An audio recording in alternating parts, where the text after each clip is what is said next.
Ang mabuting balita ng Panginoon ayon kay San Marcos. Papuri sa iyo, Panginoon. Noong panahong iyon, dumating sina Jesus at ang mga alagad sa ibayo ng lawa sa lupain ng mga Heraseno.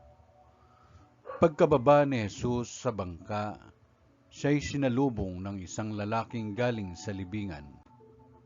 Ang lalaking ito'y inaalihan ng masamang espiritu at sa libingan naninirahan.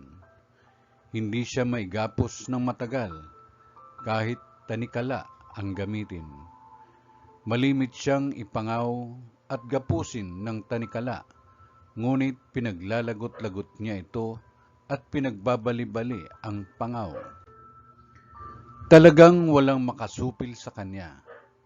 Araw-gabi, nagsisigaw siya sa libingan at sa kaburulan at sinusugatan ng bato ang kanyang sarili. Malayo pa'y natanawan na niya si Jesus.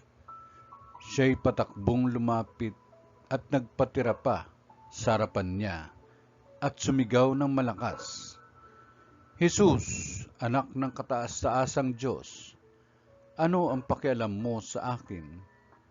Huwag mo akong pahirapan alang-alang sa Diyos." Sinabi niya ito sapagkat iniutos sa kanya ni Jesus. Masamang espiritu, lumabas ka sa taong ito. Tinanong siya ni Jesus, "Ano ang pangalan mo?" "Pulutong, sapagkat marami kami," tugon niya.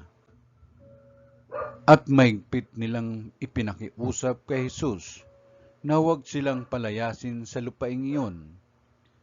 Doon naman sa libis ng bundok ay may malaking kawan ng mga baboy na nanginginain. Nagmakaawa kay Jesus ang masasamang espiritu na ang wika, "Papasukin mo na lang kami sa mga baboy." At sila'y pinahintulutan niya. Lumabas sa tao ang masasamang espiritu at pumasok nga sa mga baboy. Ang kawan na may 2,000 ay sumibad ng takbo tungo sa pampang ng lawa, nahulog sa tubig at nalunod. Nagtatakbo ang mga tagapag-alaga ng kawan at ipinamalita ito sa bayan at sa mga nayon. Kaya't pumaroon ang mga tao upang tingnan kung ano nga ang nangyari. Paglapit nila kay Jesus, ay nakita nila ang lalaking inalihan ng mga demonyo. Nakaupo ito, may damit at matino na ang isip. At sila'y natakot.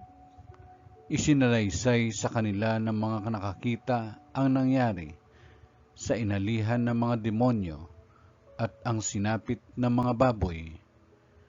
Kaya't ipinamanhik nila kay Jesus na umalis sa kanilang lupain. Nang sumasakay na si Jesus sa bangka, nakiusap ang inalihan ng mga demonyo na isama siya, ngunit hindi pumayag si Jesus. Sa halip ay sinabi niya, "Umuwi ka at sabihin mo sa iyong mga kasambahay ang lahat ng ginawa sa iyo ng Panginoon at kung paanong nahabag siya sa iyo." Umalis ang taong iyon at ipinamalita sa Decapolis ang ginawa sa kanya ni Jesus, at nanggilalas ang lahat ng nakarinig niyon. Ang mabuting balita ng Panginoon. Pinupuri ka namin, Panginoong Jesucristo.